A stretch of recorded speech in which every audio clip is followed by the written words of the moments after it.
Bonjour et bienvenue dans l'art de briller. Je suis Lucie Lortola, coach pour les entrepreneurs passionnés. Dans ce podcast, je vous partage des conseils business afin de vous aider à vivre sereinement de votre entreprise. Je vous partage également mon parcours d'entrepreneur afin de vous inspirer et vous aider à accélérer votre croissance. Aujourd'hui, on se retrouve pour un épisode particulier où je vais vous partager 4 leçons que mes clientes m'ont apprises récemment.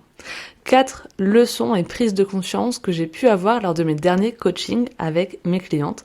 Évidemment, pour préserver leur anonymat, je ne vais pas citer le prénom ou l'activité de mes clientes, mais l'idée, c'est de vous dire que très certainement, vous allez vous retrouver dans au moins une de ces réflexions, de ces phrases, de ces choses que j'ai décelées. Donc, écoutez bien cet épisode parce que c'est peut-être la meilleure leçon business que vous pourrez écouter aujourd'hui.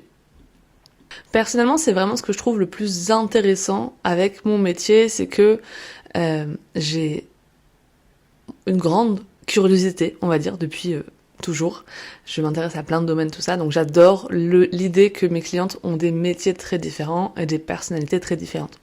Mais ce que je trouve intéressant aussi, c'est que moi, j'apprends à leur côté. C'est-à-dire que moi, je peux voir certains blocages, je les vois avoir des déclics, je les vois faire des actions et je tire des leçons de tout ça aussi. C'est ce qui me fait grandir en tant que coach, c'est ce qui me fait grandir en tant qu'être humain aussi, évidemment. Et je pense que c'est comme ça aussi que je peux vous accompagner de fil en aiguille de façon encore plus efficace et pour avoir encore plus de résultats. Donc, comme je l'avais pas encore fait, je crois, je me suis dit que ce serait intéressant d'explorer un petit peu ensemble, parce que notamment ces derniers temps, j'ai accompagné pas mal de clientes hyper intéressantes, et donc il est ressorti pas mal de choses dont j'avais envie de vous parler. Alors, on commence tout de suite. La première leçon que je voulais vous partager aujourd'hui, c'est plus vous êtes talentueuse et plus vous vous sous-estimez. Et je parle au féminin parce que 100% de mes clientes actuellement sont des femmes, mais peut-être que vous êtes un homme et que vous vous reconnaîtrez aussi, il n'y a aucun problème. Mais il y a quand même une réalité derrière ça, c'est que les femmes sont souvent plus sujettes au syndrome de l'imposteur. Donc, les personnes, et il y a une règle, une loi universelle qui dit ça, c'est-à-dire que plus on a de compétences dans un domaine et moins on se sent doué. Alors que au contraire, plus on maîtrise pas trop un sujet et moins on aura au début il y a une espèce de pic de stupidité. Je sais pas, mais il y a pas mal de personnes, a priori, c'est une règle qui dit que moins on est doué et plus on se dit non mais c'est bon, on va le faire, t'inquiète. Par exemple, un exemple tout bête, moi demain, ma voiture elle a un souci, je vais aller explorer un petit peu, chercher qu'est-ce qu'elle va pas, alors que j'ai 0, peut-être même moins 1000 compétences en mécanique. Voilà, mais en mode, ça va le faire, ou tiens, j'ai aucune compétence pour faire un trou dans un mur, mais je vais essayer avec les moyens du bord, parce que je pense que je vais pouvoir savoir. Alors que, dans les métiers et dans les facettes de ma vie où je pense avoir le plus exploré, cherché, appris, des fois j'ai encore ce syndrome de l'imposteur qui pointe. Donc, voilà, c'est quelque chose que moi je trouve dans ma vie aussi, et c'est une vraie règle de vie. Mais du coup, comment ça arrive chez mes clientes ? Vraiment là, dernièrement, j'ai eu des clientes incroyables qui étaient extrêmement talentueuses dans ce qu'elles faisaient. Elles étaient formées, elles même multiformées, elles transformaient la vie des gens, elles avaient fait des choses incroyables, elles avaient vraiment une vision particulière de leur domaine aussi, ce qui est pas donné à tout le monde, d'avoir vraiment à la fois cette expertise et cette vision différente du commun des mortels, c'est-à-dire que c'est pas juste on suit le mouvement, etc. C'est vraiment j'ai quelque chose de particulier à apporter aux gens qui vont me rencontrer. Ça se ressentait au premier coup d'œil, mais malgré tout, elles n'osaient pas vendre ou proposer leur service parce qu'elles avaient l'impression qu'il manquait encore un truc. Il fallait encore finir une formation, faire une formation de plus. Elles se sentaient pas légitimes. Ou alors, elle remettait en question le fait de est-ce que vraiment il y a de la valeur dans cette offre que je propose? Est-ce que vraiment je vais pouvoir apporter des résultats? Comment je vais pouvoir vraiment prouver que j'apporterai des résultats, j'ai pas assez de preuves sociales, etc. Voilà, donc ça les conduisait à ne pas faire les actions qui leur permettent de vendre. Et du coup, il y a des personnes qui sont moins expérimentées, qui sont plus confiantes, qui savent beaucoup mieux communiquer sur elles-mêmes et se mettre en avant, et qui du coup avancent plus vite et réussissent plus vite. Il faut savoir qu'aujourd'hui, dans ce que vous voyez sur Instagram, les gens qui réussissent et qui semblent le plus réussir sont pas forcément les plus compétents non plus. Et donc ça, je le vois tous les jours en coaching. Donc on se compare beaucoup en mode « Ah, mais elle fait déjà un beau chiffre d'affaires ». Oui, mais vous avez aussi votre place à prendre si vous commencez à prendre confiance en vous. Donc voilà, c'est vraiment une question du syndrome de l'imposteur. Mais c'est vraiment quelque chose que je remarque, c'est que c'est des personnes qui ne savent pas à quel point elles sont douées dans ce qu'elles font. Et le fait d'avoir un recul avec un coaching, ça leur fait prendre conscience que, ah, mais en fait, je maîtrise quelque chose. Et donc, j'ai une cliente récemment qui m'a dit, elle a fait sa 3e formation à 3000 € pour apprendre encore une part particulière de son métier, et qui me dit, bah, en fait, en regardant les vidéos de ce truc, je me rends compte que je sais déjà beaucoup de choses. J'apprends pas grand-chose. Bah oui, effectivement, je te le dis depuis longtemps. Donc évidemment, c'est bien aussi de faire preuve d'humilité, c'est bien aussi de vouloir approfondir, de vouloir continuer à apprendre. Il y a une phrase que j'ai lue dans un livre qui m'a beaucoup parlé, c'est que quand on te donne un diplôme, quand tu acquiers un diplôme de quelque chose, par exemple à l'université, toi, tu estimes que ça te permet de travailler dans un domaine, normalement, voilà, j'ai eu mon diplôme d'infirmière, j'ai pu être infirmière, ou t'as ton diplôme, voilà, d'ingénieur, tu peux être ingénieur, mais en fait, ce que ça te donne, et ce que ça sous-entend beaucoup souvent, c'est que ça te donne le droit de ne plus apprendre. C'est-à-dire que c'est comme si tu avais déjà tout appris. Et alors, ce serait une immense erreur de se dire je sais tout, j'ai plus rien à apprendre, j'ai plus besoin de me former, etc. Et notamment quand on est entrepreneur, je pense qu'on a besoin de se former en permanence. Mais ça veut pas dire, il faut un équilibre en fait entre les deux. Et ça ne nous empêche pas de commencer à proposer nos services. Parce qu'à partir du moment où on en sait un peu plus que certaines personnes, et surtout qu'on a cette volonté d'aider, en général, on est capable d'avoir des résultats, on est capable de transmettre des choses qui vont vraiment avoir un impact dans la vie des gens. Donc il n'y a pas besoin de se surformer, tout en restant curieux, évidemment. Voilà ce que je pouvais dire sur cette première idée, mais en tout cas, je sais que vous êtes nombreuses à douter de ce que vous faites, est-ce que c'est assez, est-ce que c'est pas assez, et ça vous empêche souvent de lancer une première offre. Donc c'est ce que je vous conseille, c'est de juste lancer une offre avec ce que vous savez aujourd'hui, dans un domaine qui vous passionne, où vous êtes déjà formé, et puis voyez ce que ça donne. Je pense que dans tous les cas, votre tarif va évoluer, etc. Donc voilà, j'allais vous dire lancer à petit prix, mais vous serez déjà pas assez cher dans tous les cas, parce que le syndrome de l'imposteur vous l'obligera, vous poussera à faire ça. Mais voilà, lancez-vous avant de savoir 100% de votre domaine, parce que je pense que ce n'est pas possible de savoir 100% de votre domaine. Ensuite, deuxième idée que je voulais vous partager, deuxième leçon que j'ai apprise à travers mes clientes ces dernières semaines, c'est certaines personnes sont magnétiques et sont même magnétiques avec l'argent, mais le repoussent dès qu'il arrive, voire le repoussent tout court. En fait, c'est vraiment des personnalités que j'ai vues dans mes coachings récemment. Plusieurs clientes étaient comme ça. C'est-à-dire que elles sont tellement alignées à ce qu'elles font, tellement passionnées par ce qu'elles font, elles pourraient en parler pendant des heures, elles vibrent une énergie où elles sont à leur place, et ça se ressent. Donc quand tu les rencontres, elles sont solaires, elles sont magnétiques, t'as envie, elles pourraient te proposer n'importe quoi, t'as envie d'aller vers ces personnes-là. Mais ces personnes-là repoussent le moment de vendre quelque chose à quelqu'un.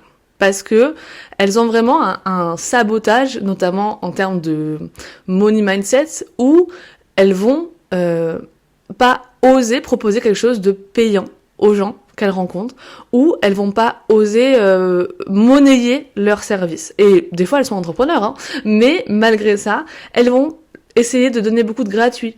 Elles vont dire bon bah écoute, j'ai commencé à accompagner, je sais pas, je fais du coaching, je commence à accompagner mes amis gratuitement, sans rien leur demander. Voilà. Alors l'exemple le plus parlant que j'ai eu récemment, c'est du coup une de mes clientes qui est trop forte, qui est trop alignée dans ce qu'elle fait, et elle a lancé une offre d'un atelier qui a fonctionné avec un seul post sur Instagram. C'est-à-dire que c'était la première fois qu'elle lançait vraiment un service, elle avait pas de preuve sociale dessus, c'était un service nouveau. Elle a fait un post qui a été tellement, avec son énergie, sa photo, etc., qui était tellement magnétique, que quelqu'un s'est inscrite dans la demi-heure qui a suivi la publication de ce post. Ce qui est vraiment très rare. Personnellement, je trouve que c'est très rare. Et donc, voilà, elle a pas fait un tunnel de vente compliqué, elle a pas boosté la publication de la pub, etc. Bon, pour moi, elle avait rien fait.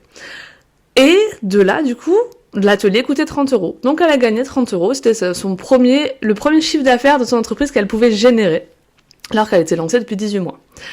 Et du coup, elle me dit, j'ai pas encore trop de demandes en dehors de celle-ci. Voilà, elle était absolument pas fière d'ailleurs de cette vente. Et puis, elle me dit, je pense qu'il faudrait que je booste la publication sur Instagram. Je lui dis non. Enfin, moi, en tout cas, je te le conseille pas parce que t'en as pas besoin. Tu vas continuer à en parler, à faire un vrai lancement, à en parler tous les jours en story, à aller chercher des gens en message privé pour leur proposer ton atelier, pour leur dire qu'il existe. Et à force, tu vas voir que ça va se remplir d'ici la date qui approche, quoi. Elle m'a pas écouté. Donc, cette personne, elle a gagné 30 € avec sa première inscrite. Et qu'est-ce qu'elle a fait dans les 48 heures qui ont suivi? Elle a dépensé 30 € de publicité sur Instagram pour booster son post. Donc, pour booster sa publication, pour avoir encore plus de gens. Comme si, finalement, elle méritait que ce soit compliqué. Comme si elle ne voulait surtout pas recevoir cet argent.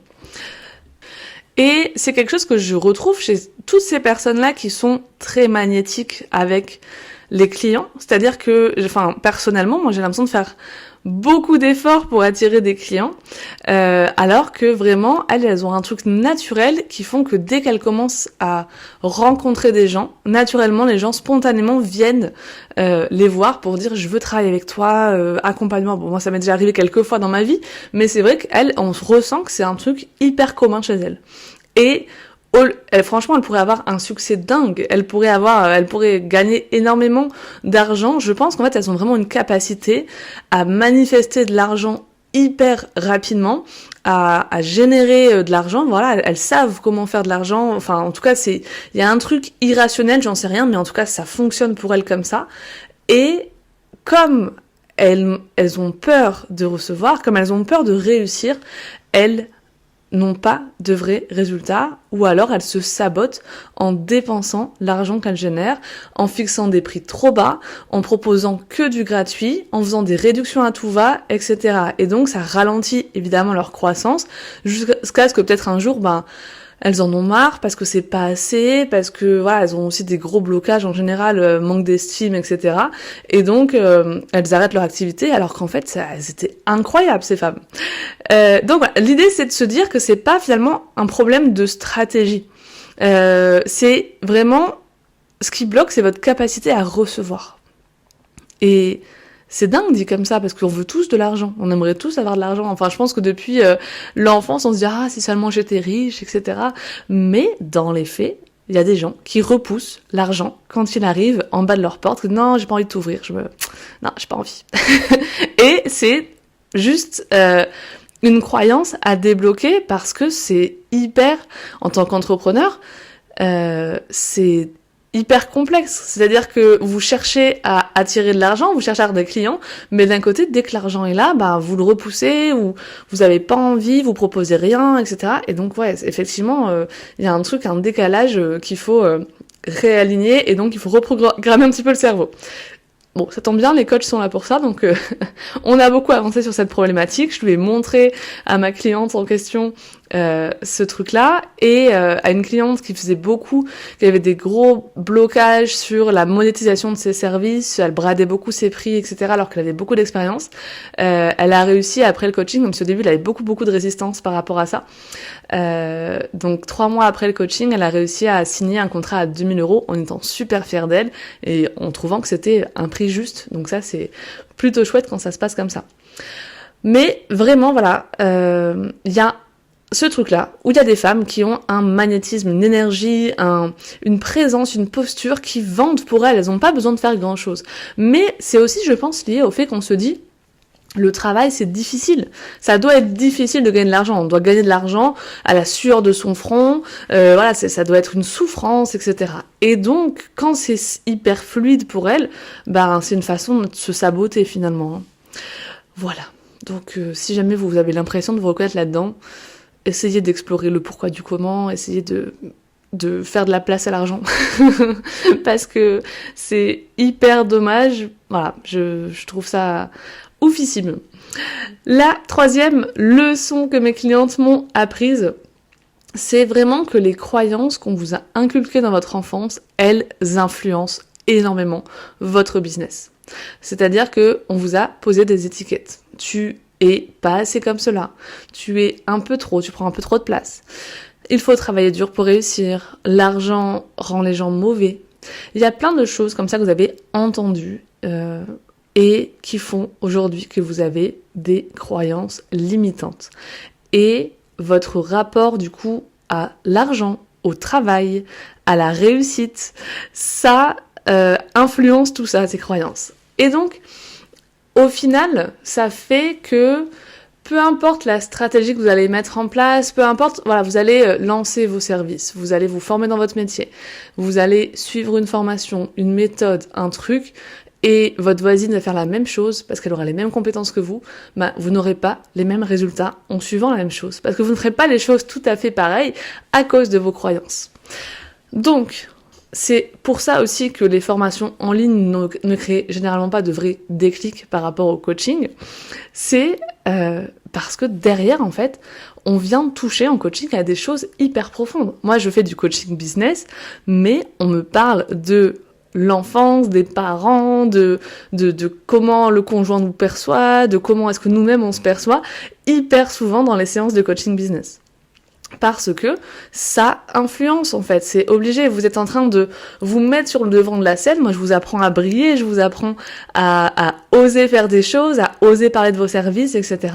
Et en fait, les actions les plus puissantes, vous les repoussez parce que vous n'osez pas, vous avez peur du jugement, vous avez peur d'être ridicule, vous cherchez parfois l'approbation de quelqu'un, vous avez peur de décevoir, donc vous bradez vos prix, voilà, il y a plein de choses comme ça qui se jouent. Et donc, l'idée, c'est d'aller chercher un petit peu, c'est quoi ces étiquettes qu'on vous a collées et pourquoi est-ce que vous continuez à croire ces choses-là. J'aime bien l'idée vraiment des post-it qu'on est venu poser sur vous au fil des années. Tu es pas assez, tu es trop comme ceci, ne prends pas trop de place.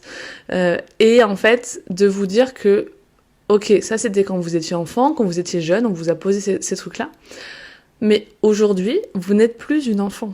Vous êtes une adulte. Et donc, vous avez le droit de retirer ces post-it. En fait, c'est juste des bouts de papier à déchirer et à jeter pour vous sentir pleinement vous-même. Et vous pouvez les remplacer. Donc, vous pouvez vous poser d'autres post-it en mode tu as le droit de prendre la place, tu as le droit d'assumer ce que tu fais, c'est même passionnant de changer la vie des gens et donc les gens ont besoin de savoir que tu existes et ce que tu fais, etc.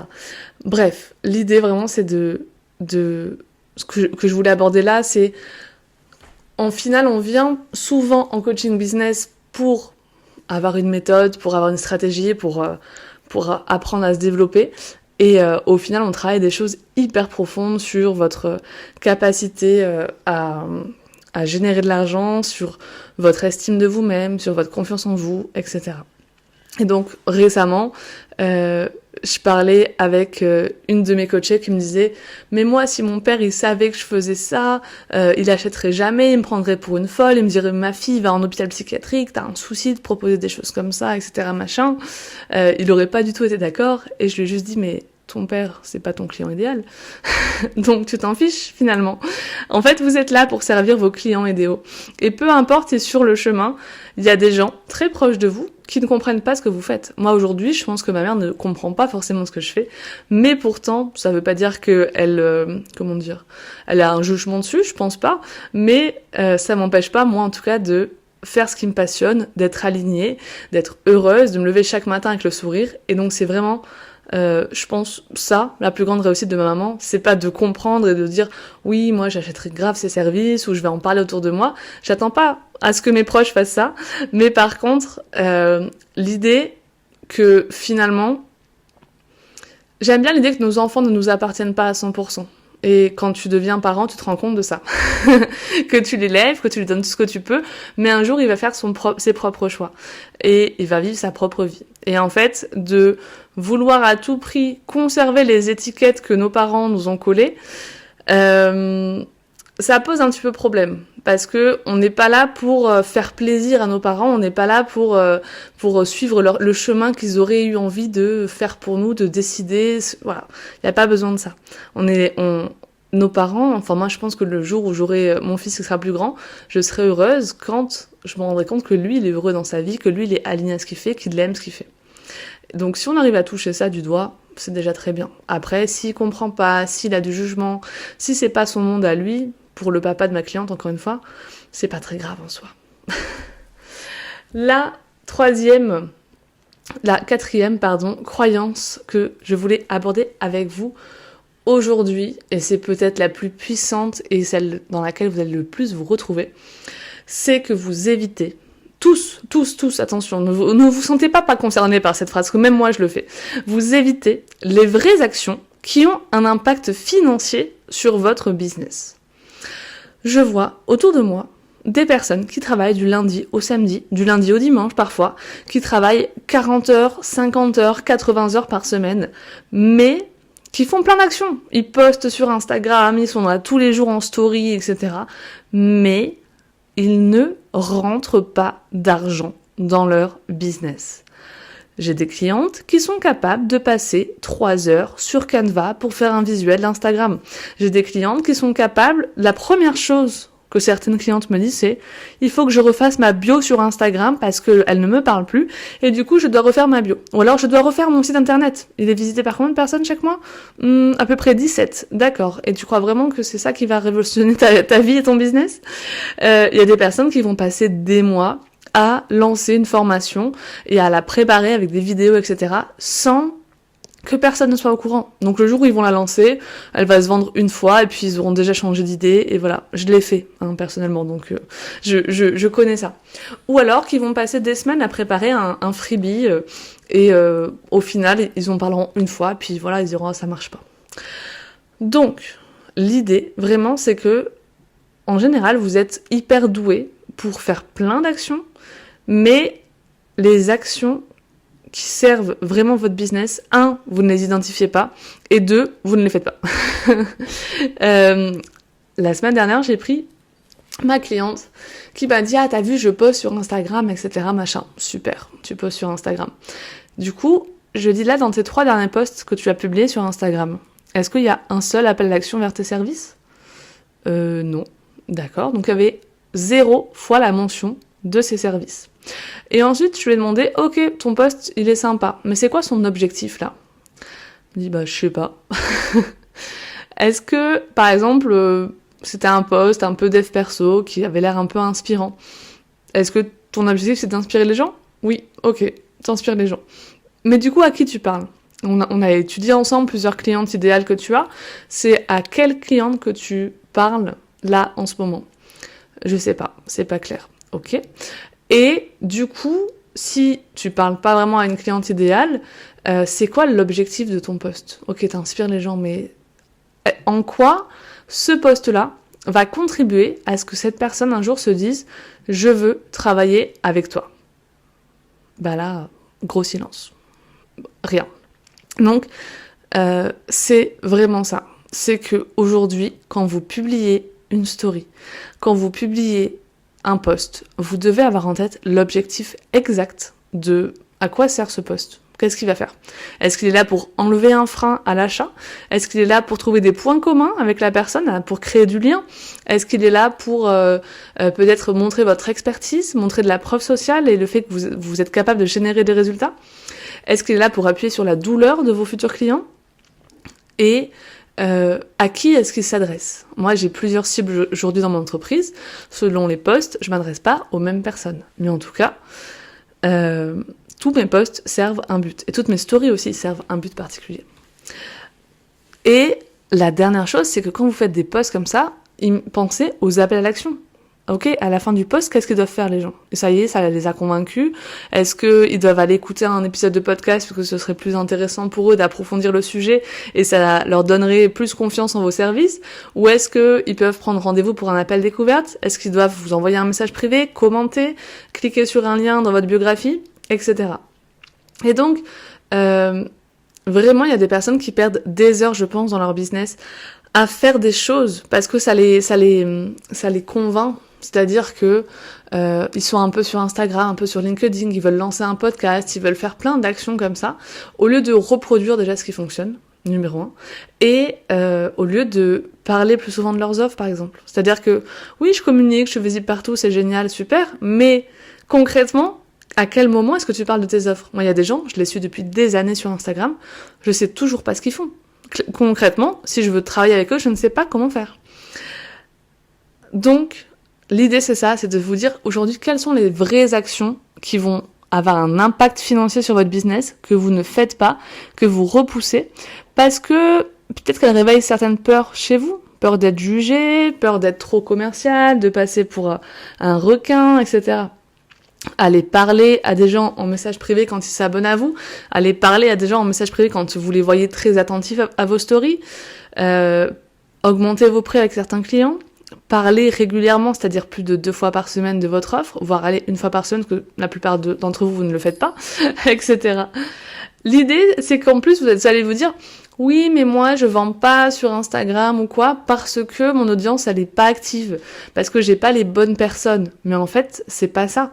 C'est vous qui n'osez pas aller créer du lien avec ces gens pour leur vendre quelque chose. C'est vous qui n'osez pas aujourd'hui proposer ce que vous faites. Et les gens vont pas aller chercher. Ils ont pas ce temps-là à vous accorder, je suis désolée. Voilà ce que je pouvais vous dire aujourd'hui sur les 4 leçons que mes clientes en coaching business m'ont apprises récemment.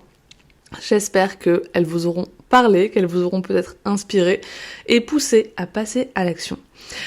Si vous aimez le podcast L'Art de Briller, n'hésitez pas à vous abonner, à mettre un commentaire, à le partager sur Instagram, sachant que vous avez droit à 1 heure de coaching business gratuite à mes côtés grâce à un tirage au sort qui a lieu d'ici juin. Pour pouvoir gagner du coup, si jamais vous partagez, vous êtes directement, automatiquement inscrite au tirage au sort. Vous allez voir, je vous envoie un petit message quand même. Marquez-moi dans la story que vous partagez pour que je puisse le voir, parce que si on n'est pas abonné, je le verrai pas et ce serait dommage pour vous. Et du coup, ça vous permet potentiellement de gagner 1 heure en face à face avec moi, ce qui peut être assez sympa si vous avez envie de booster votre entreprise d'ici l'été. Je vous souhaite une très belle journée et je vous dis à bientôt. Bye.